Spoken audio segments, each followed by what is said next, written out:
प्रशान्तजीवनदरसनं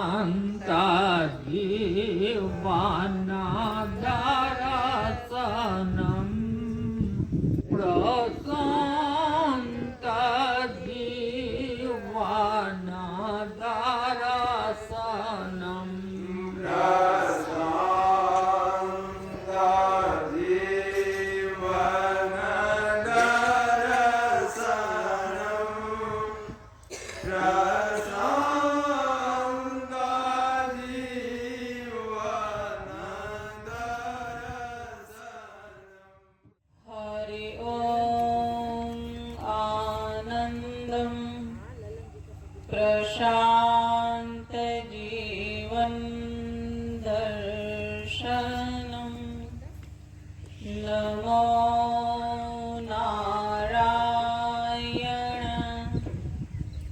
नारायणम भरा हुआ है जो भावों से बहती उसमें रसधार है, वो नर नारायण है, वो नारी नारायणी है, जिनको सत्संग से प्यार है। क्योंकि तात स्वर्ग अपवर्ग सुख धरई तुला एक अंग तूलन साहे सकल मिले जो सुख लव सत्संग। इसलिए सत्संग में आइए, तज ममता और अभिमान, जो जो पग आगे बढ़े ऊंच नियज्ञ समान। सनातन धर्म के वैदिक परंपरा के अंतर्गत यज्ञ के प्रारंभ में होने वाले वैदिक पाठ अर्थात पुरुष सूक्तम। ओम सहस्रशीर्षा पुरुषः सहस्राक्ष सहस्रपात् स भूमिं विश्वतो वृत्वा अत्यतिष्ठत् दशाङ्गुलम्। पुरुष एवेदगं सर्वं यद्भूतं यच्च भव्यम् उदामृतत्वस्य शाणः यदन्येनातिरोहति एतावानस्य महिमा अतो ज्यायागश्च पुरुषः पादोऽस्य विश्वाभूतानि त्रिपादस्यामृतं दिवे त्रिपादोर्ध्वोदयत्पुरुषः पादोऽस्येहा भवात् पुनः ततो विश्वं व्यक्तामत शासनानशने अभे तस्माद् विराड जायत विराजो अधि पुरुषः स जातो अत्यरिच्यत पश्चात् भूमिमतो पुरः यत्पुरुषेण हविषा देवा यज्ञमतन्वत वसन्तो अस्यासीदाद्यम् ग्रीष्म ऋत्म शरद्धविः सप्तास्यासन् परिधयः ते सप्तशमिधः कृताः देवा यद्यज्ञं तन्वानाः अभग्नन् पुरुषं पशुं तं यज्ञं बर्हिषि प्रोक्षन् पुरुषं जातमग्रतः तेन देवा यजन्त साध्या ऋषयश्च ये तस्माद् यज्ञात् सर्वहुतः संवृतं पुरुषराज्यं पशोगस्तागश्चक्र वायव्यान् आरण्यान् ग्राम्याश्च ये तस्माद् यज्ञात् सर्वहुतः ऋचसामानि जग्गिरे छन्दागंसि जग्गिरे तस्मात् यजस्तस्मादजायत तस्मादस्व भूत्वा अजायन्त ये के च भयादतः गावः जज्ञिरे तस्मात् जाता अदावयः यत्पुरुषं व्यदधो कतिधा व्यकल्पयन् मुखं किमस्य कौ बाहो काव्योरोपादावुच्येते ब्राह्मणोऽस्य मुखमासीत् बाहो राजन्यः कृतः उरु तदस्य यद्वैश्यः स्पर्धागं शूद्रो अजायत चन्द्रमा मनसो जातः चक्षुः सूर्यो अजायत मुखादिन्द्रश्चाग्निश्च प्राणाद्वायुरजायत नाभ्या आसीदन्तरिक्षं सृष्णोद्यो समवर्तत पद्भ्यां भूमिर्दिशस्त्रोत्रात् तथा लोकागम् अकल्पयन् वेदाहमेतं पुरुषं महान्तम् आदित्यवर्णं तमसस्तु पारे सर्वाणि रूपाणि विचित्य धीरः नामानि कृत्वाभिवदन्यदास्ते धाता पुरस्ताद्यमुदा जहार शक्रः प्रविद्वान् प्रदिशश्च तत्सः तमेवं विद्वानमृतैः भवति नान्यपन्थायनाय विद्यते यज्ञेन यज्ञमयजन्त देवाः तानि धर्माणि प्रथमान्यासन् तेह नाकं महिमानः सचन्ते यत्र पूर्वे साध्या सन्ति देवाः आभ्यसम्भूत पृथिव्यैरसाच्च विश्वकर्मणः समवर्तताधे तस्य त्वष्टाविदधद्रूपमेते तत्पुरुषस्य विश्वमाजानमग्रे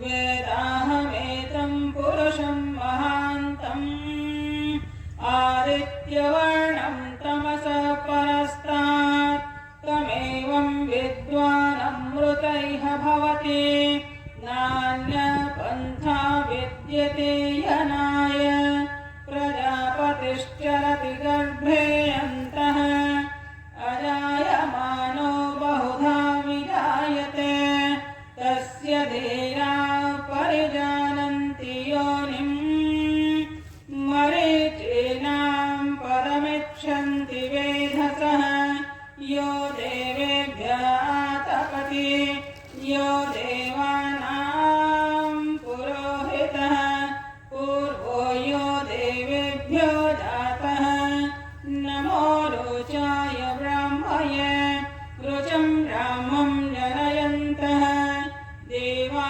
अग्रे तदब्रुवन् यस्त्वैवं ब्राह्मणो विद्यात् तस्य देवा संवशे हृष्यते लक्ष्मीश्च पत्न्यो अहोरात्रे पार्श्वे नक्षत्राणि रूपम् अश्विनौ व्यात्तम् इष्टं मणिषाण अमुं मणिषाण सर्वं मणिषाण ॐ शान्ति शान्ति शान्ति। अथ गुरुस्तोत्रम्। ॐ नमस्ते अस्तु भगवन् विश्वेश्वराय महादेवाय त्र्यम्बकाय त्रिपुरान्तकाय त्रिकालाग्निकालाय कालाग्निरुद्राय नीलकण्ठाय मृत्युञ्जयाय सर्वेश्वराय सदाशिवाय श्रीमन्महादेवाय नमः। ॐ चिन्मय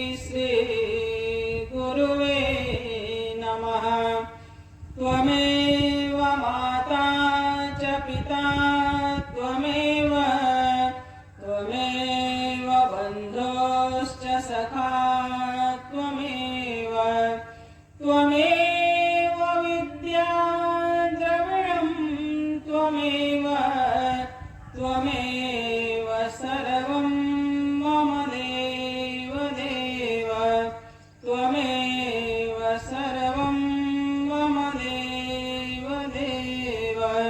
प्रेम से बोली से सद्गुरुनाथ महाराज की जय।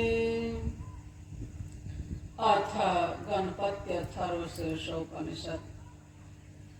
ओम नमस्ते गणपतये त्वमेव प्रत्यक्षं तत्त्वमसि त्वमेव केवलं कर्तासि त्वमेव केवलं भर्तासि त्वमेव केवलं भर्तासि त्वमेव सर्वं खल्विदं ब्रह्मासि त्वं साक्षादात्मासि नित्यं ऋतं व्रज मे सत्यं व्रज मे अवत्वं माम् अववक्तारम् अवश्रोतारम् अवदातारम् अवधातारम् अवालोचनम् अवशिष्यम् अवपश्चात्तात् अवपुरस्तात् अवोत्तरातात् अवदक्षिणातात् अवचोर्ध्वातात् अवाधरातात् सर्वतो मां पाहि पाहि समन्तात्। त्वं वाङ्मयस्त्वं चिन्मयः त्वमानन्दमयस्त्वं ब्रह्ममयः त्वं सच्चिदानन्दाद्वितीयोऽसि त्वं प्रत्यक्षं ब्रह्मासि त्वं ज्ञानमयो विज्ञानमयोऽसि सर्वं जगदिदं त्वत्तो जायते सर्वं जगदिदं त्वत्तिष्ठति सर्वं जगदिदं त्वयि लयमिष्यति सर्वं जगदिदं त्वयि प्रत्येति त्वं भूमिरापो नलो नीलो नभः त्वं चत्वारि वाक्पदानि त्वं गुणत्रयातीतः त्वम् अवस्थात्रयातीतः त्वं देहत्रयातीतः त्वं कालत्रयातीतः त्वं मूलाधारस्थितोऽसि नित्यम् त्वं शक्तित्रयात्मकः त्वां योगिनो ध्यायन्ति नित्यम् त्वं ब्रह्मा त्वं विष्णुस्त्वं रुद्रस्त्वमिन्द्रस्त्वम् अग्निस्त्वं वायुस्त्वं सूर्यस्त्वं चन्द्रमास्त्वं ब्रह्म भूर्भुवस्वरम्। गणादेवीं पूर्वमुच्चार्य वर्णादेवीं सदन्तरम् अनुस्वारकर्तरः अर्धेन्दुलसितं तारेण रिद्धम् एतत् मनुस्वरूपं गकारः पूर्वरूपम् अकारो मध्यमरूपम् अनुस्वारश्चान्त्यरूपम् बिन्दुरुत्तररूपम् नादसन्धानं षगङ्घिता सन्धि शैषा गणेशविद्या गणकर्षे निश्चिद्गायत्रीश्छन्दः गणपतिर्देवता। ॐ गणपतये नमः। एकदन्ताय विद्महे वक्रतुण्डाय धीमहि तन्नो दन्तिः प्रचोदयात्।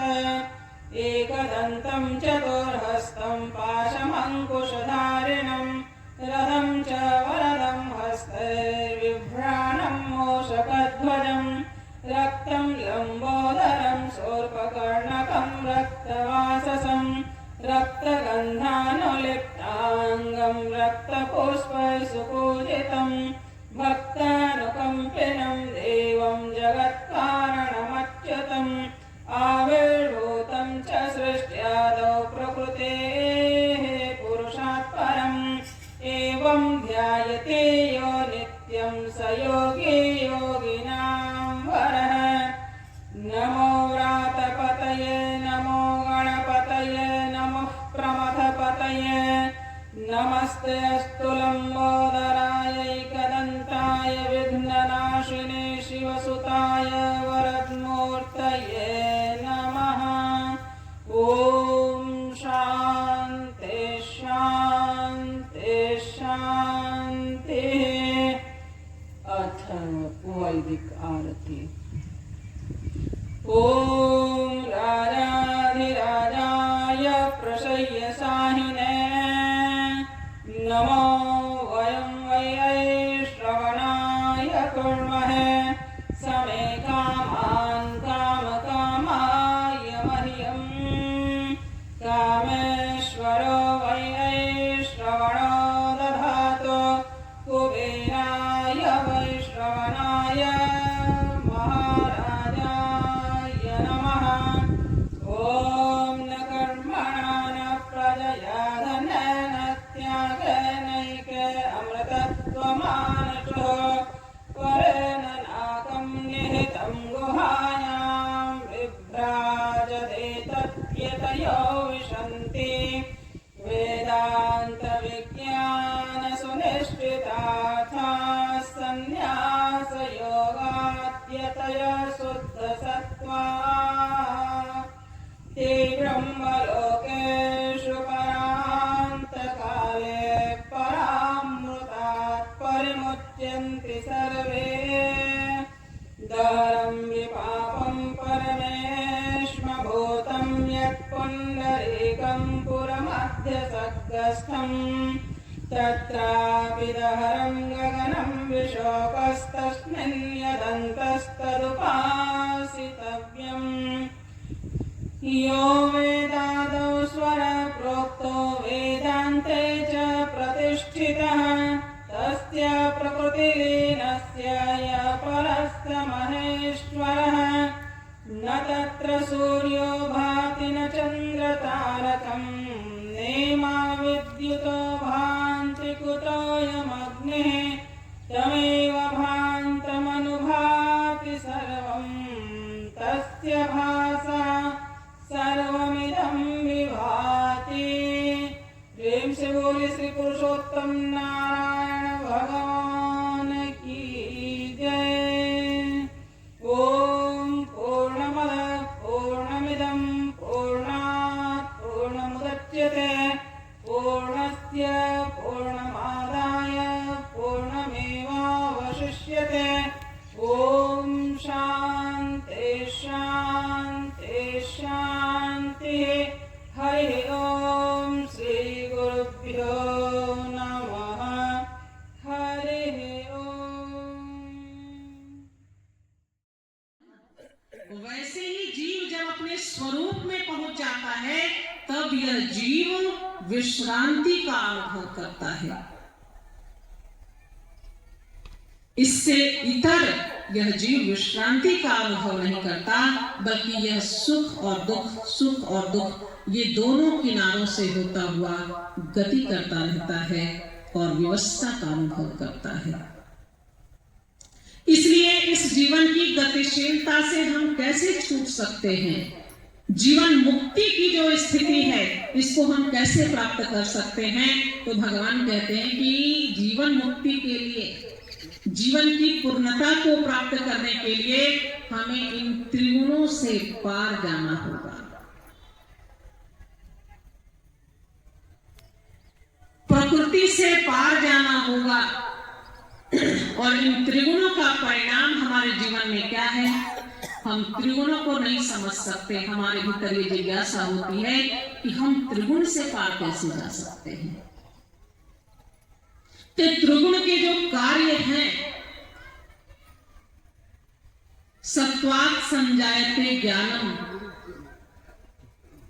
सत्वगुण से ज्ञान की उत्पत्ति होती है, रजोगुण से लोभ की उत्पत्ति होती है और तमोगुण से मोह इत्यादि वृत्तियां उत्पन्न होती हैं और हम सब इससे आबद्ध होते हैं।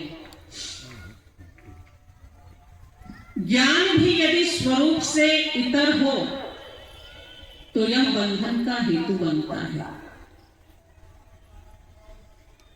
इस प्रकार से हम देखते हैं कि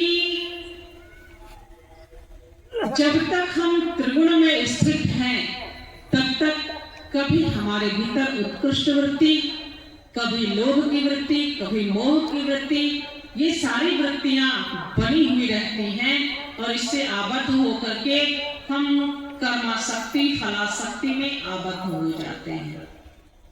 इसलिए अपने लोभ को यदि हम छोड़ना चाहते हैं, अपने मोह को यदि हम छोड़ना चाहते हैं, तो हमें क्या करना पड़ेगा? हमारे जीवन में भक्ति की साधना को प्रतिष्ठित करना पड़ेगा। भगवान कहते हैं कि भक्ति योगेन, जो मेरी अव्यभिचारिणी भक्ति करता है, कहा कि ब्रह्म भूयाय कल्पते, वह अपने स्वरूप को प्राप्त करने की योग्यता को प्राप्त कर लेता है। ये भक्ति क्या है? भक्ति हम उसे कहते हैं जहां पर हमारे अंतःकरण में श्रद्धा और प्रेम, ये दोनों वृत्तियां एक साथ उत्पन्न होती हैं। किसी के प्रति हमारे अंतःकरण में प्रेम हो, श्रद्धा हो, तो हम कहते हैं कि इनके प्रति हमारी भक्ति है।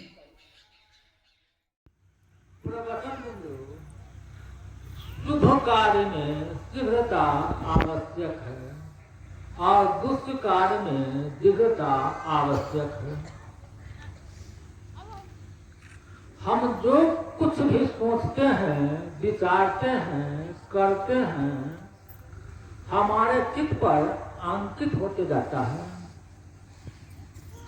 यदि हम अच्छा विचार करते हैं, अच्छा से सोचते हैं, अच्छा कर्म करते हैं, तो वही कर्म का शुभ कर्म, शुभ किरण हमें शुभ कर्म करने के लिए प्रेरित करता है। और यदि हम बुरा कार्य करते हैं, तो वही शुभ कर्म, शुभ किरण हमारे अंदर बुरा कार्य करने के लिए प्रेरित करता है। हम जो भी कुछ करते हैं, सोचते हैं, विचारते हैं, वही कर्म हमें बार बार करने के लिए प्रेरित करता है। कोई बच्चा बचपन से ही अच्छा शब्द सुने, अच्छा शब्द बोले, अच्छे व्यक्ति के साथ में रहे, सात्विक आहार खाए, तो वह बच्चा बड़ा होने पर निस्संदेह है कि अच्छा नहीं बनेगा। वही बच्चा बचपन से ही बुरा शब्द सुने, बुरा शब्द बोले, बुरा चीज को देखे, बचपन से खैनी खाए, बीड़ी पिए, बुरे व्यक्ति के संगति में रहे, तो वही बच्चा बड़ा होने पर निस्संदेह है कि बुरा व्यक्ति बन जाएगा।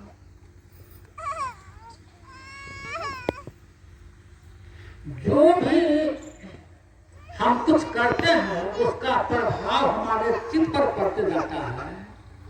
वही संस्कार हमें बार बार करने के लिए प्रेरित करते रहता है। बच्चों में सभी संस्कार सुसुप्तावस्था में रहती है, सोई हुई अवस्था में रहती है, इसलिए उसमें अच्छाई का संस्कार डाला जाता है। अच्छाई के संस्कार विकसित होने पर बुराई के संस्कार दब जाते हैं। जैसे बड़े वृक्ष के नीचे छोटा पौधा विकास नहीं कर पाते, अच्छाई के संस्कार को प्रयास पूर्वक डाला जाता है, पर बुराई के संस्कार को स्वतः आ जाता है। इन्हीं शब्दों के साथ मैं अपनी वाणी को विराम देता हूँ। परम पूज्य बाबा के चरणों में कोटि कोटि नमन। आप सबों के साथ नमन। बोलिए प्रेम से श्री सद्गुरु महाराज की।